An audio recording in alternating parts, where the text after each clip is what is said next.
selamat malam Aumania. Selamat datang lagi di Midnight Live. Jalan-jalan bareng koruptor. Cakep lagi. Gak boleh lah jalan-jalan bareng koruptor. Masa cakep mau diborgol loh. Apa kabar penonton? Sebentar lagi weekend ya. Pasti di rumah aja kan. Seperti biasa. Ya udah nggak apa-apa, sabar-sabar aja.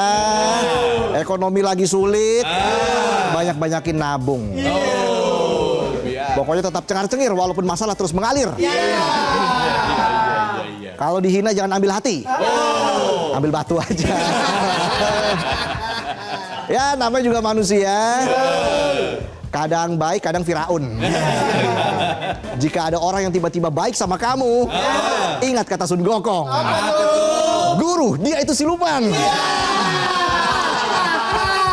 Langsung saja kita mulai, inilah Midnight Live.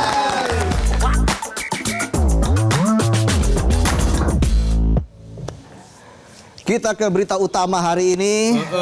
Sebuah skandal besar mencuat di Wakatobi, Sulawesi Tenggara ketika seorang buronan kasus pembunuhan yang telah 11 tahun masuk DPO bisa-bisanya jadi anggota DPRD. Bisa gitu. Pembunuh jadi anggota dewan. Gila, tak masuk logika. Kok bisa seorang buronan malah bebas melenggang ke gedung dewan? Penonton telat bayar pajak motor aja dikejar-kejarnya kayak maling jemuran. Lah ini buronan kasus pembunuhan bisa-bisanya duduk di kursi empuk dan jadi wakil rakyat yang digaji pakai duit rakyat. Sosok yang dimaksud adalah Lalita alias Litau, politisi dari Partai Hati Nurani Rakyat atau Hanura. Ironis memang, partai dengan embel-embel Hati Nurani Rakyat tapi malah mengusung orang yang nuraninya entah kemana. Litau resmi dilantik sebagai legislator pada 1 Oktober 2024. Waktu itu semuanya terlihat mulus. Nggak ada aparat yang protes, nggak ada lembaga yang berisik. Semuanya adem ayem. Mulus tanpa ganjalan hukum sama sekali. Kayak jalan tol baru diresmiin, kinclong mulus bebas hambatan. Padahal Litau sejak 2014 sudah masuk daftar pencarian orang. Lagi-lagi gila. Tak masuk logika. Kasus pembunuhan itu sendiri terjadi 25 Oktober 2014. Nama korbannya Wiranto. Remaja 17 tahun yang tewas setelah dianiaya. Polisi waktu itu menetapkan 3 tersangka. 2 orang ditangkap dan sudah divonis 4,5 tahun penjara. Tapi 1 orang yang katanya paling berperan, Litau, malah hilang entah kemana. Jelang pemilu 2024, tiba-tiba nama Litau nongol lagi. Bukan di ruang tahanan, tapi di daftar calon anggota dewan. Litau bahkan terpilih, disahkan dan dilantik jadi anggota DPRD. Bayangin seorang buronan kasus pembunuhan bisa melewati semua tahapan pemilihan calon legislatif. Dari mulai pendaftaran, verifikasi, kampanye, sampai pelantikan semua mulus tanpa tersandung apapun. Kalau ada sosok seperti ini jadi tumbal proyek, bangkrut tuh proyek. Kok ada ya orang yang dianugerahi rasa tidak tahu malu seperti ini? Kalau kata orang konter HP, ini mah LCD-nya udah kena nih.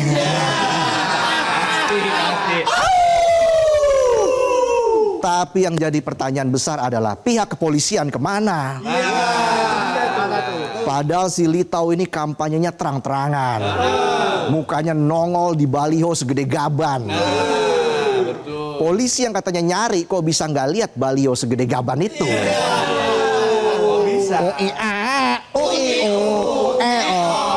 Kalau rakyat kecil pasang spanduk, misalnya konter pulsa buka 24 jam, itu bisa langsung ditertipin Satpol PP tuh ya. Hanya dalam waktu 5 menit. Lah ini baliho buronan segede tembok Cina malah adem ayem. Jangan-jangan selama ini bukan Litau yang jago ngumpet. Tapi polisi yang jago pura-pura nggak lihat. Kayak penonton. Suka pura-pura nggak lihat kalau papasan sama bos. Pinjam utang. Tadinya lurus, lihat bos, langsung pura-pura mau pipis. Anehnya lagi seorang DPO bisa dapat SKCK. Bener tuh. Statusnya bersih pula. Ini polisi yang bikin daftar buronan sama polisi yang bikin SKCK memangnya nggak pernah ngopi bareng. Beda. Jangan-jangan yang satu sibuk ngejar DPO, yang satu lagi sibuk ngejar target buat beli rumah baru. Harusnya kan begitu nama Litau masuk sistem, langsung kelihatan tuh kalau dia pesakitan.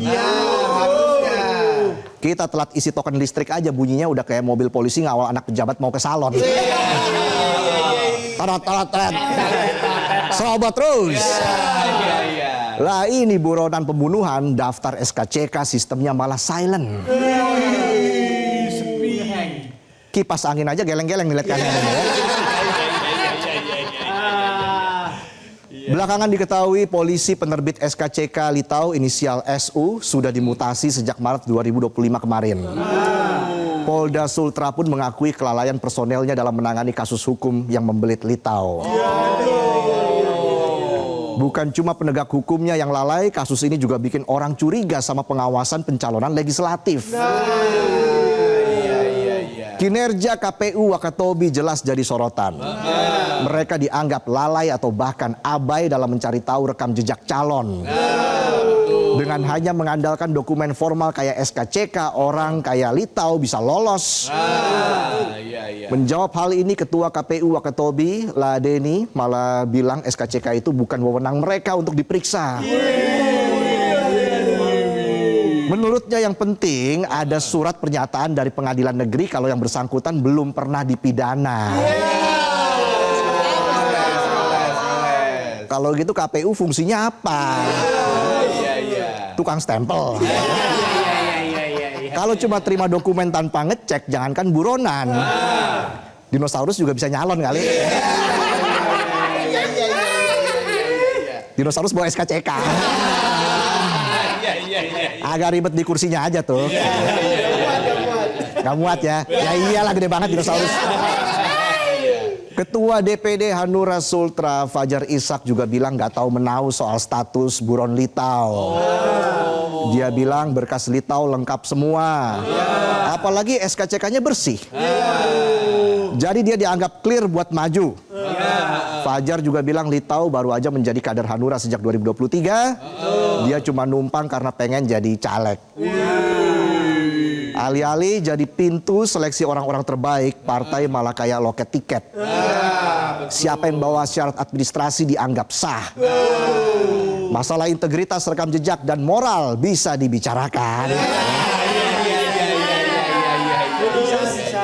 Padahal partai politik seharusnya jadi filter pertama. Tempat saringan ketat biar yang maju beneran orang berkompeten. Tapi nyatanya filternya kayak saringan teh bolong 5 cm.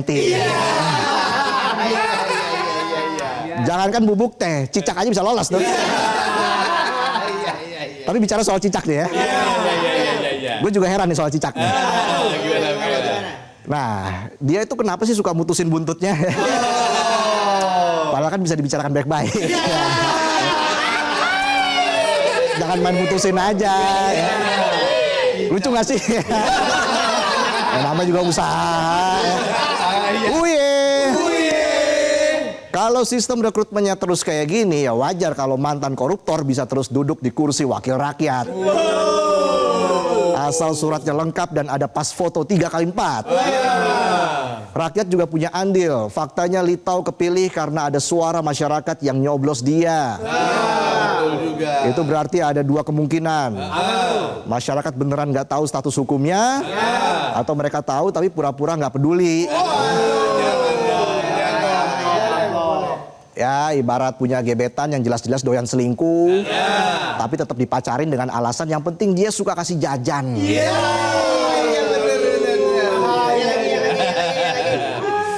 Pulang ke rumah membawa bata. Sudahlah, aku tidak bisa berkata-kata. Padahal memilih wakil rakyat itu harusnya nggak cukup lihat baliho sama jargon manis. Harus lihat rekam jejaknya juga. Kalau enggak ya sama aja kayak nikah cuma gara-gara lihat foto profil WhatsApp doang. Awalnya kelihatan manis. Ya. Pas udah serumah baru ketahuan hobinya makanin odol. Pantesan cepet habis tuh odol. Jadinya sikat gigi pakai sabun colek aja deh. Ini dia gigi anti noda. Ironisnya baliho kampanye Litau sempat dipasang di jalan poros jaraknya cuma 2 km dari rumah keluarga korban.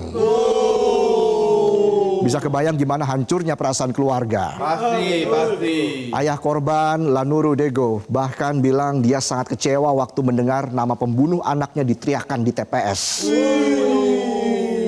Rasanya seperti disiram garam di luka yang belum kering. Mengetahui pembunuh anaknya maju jadi anggota dewan, keluarga yang terus berjuang cari keadilan pun balik lagi ke Polres Wakatobi untuk mempertanyakan perkembangan kasus. Terus. Tapi jawaban polisi, berkas perkara hilang.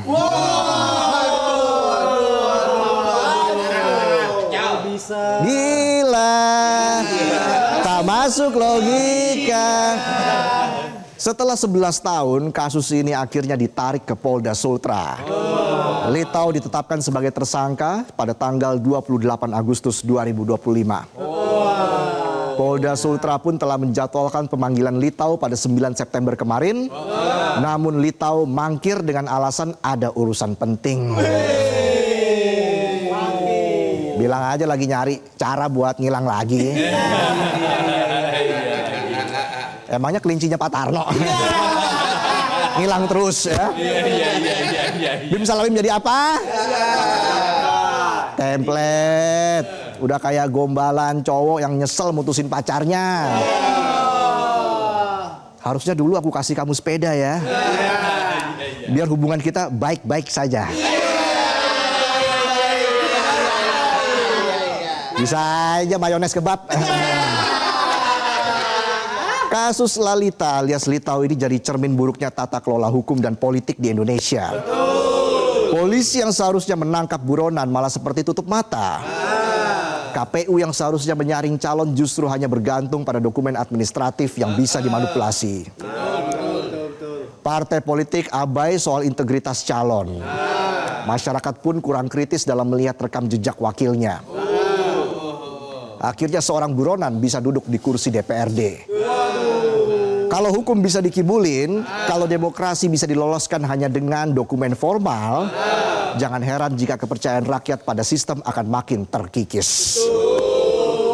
Kasus ini seharusnya jadi titik balik. Negara harus menunjukkan hukum benar-benar berlaku untuk siapapun. Kalau tidak, demokrasi kita cuma akan jadi panggung kosong tempat para buronan bisa menyamar sebagai wakil rakyat. Dan itulah tadi sajian pembuka kami di Midnight Live.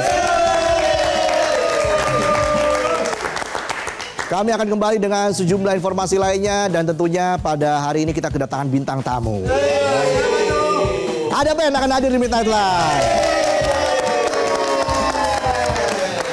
Oke, kita jeda dulu. Kami akan kembali saat lagi. Tetaplah di Midnight Live.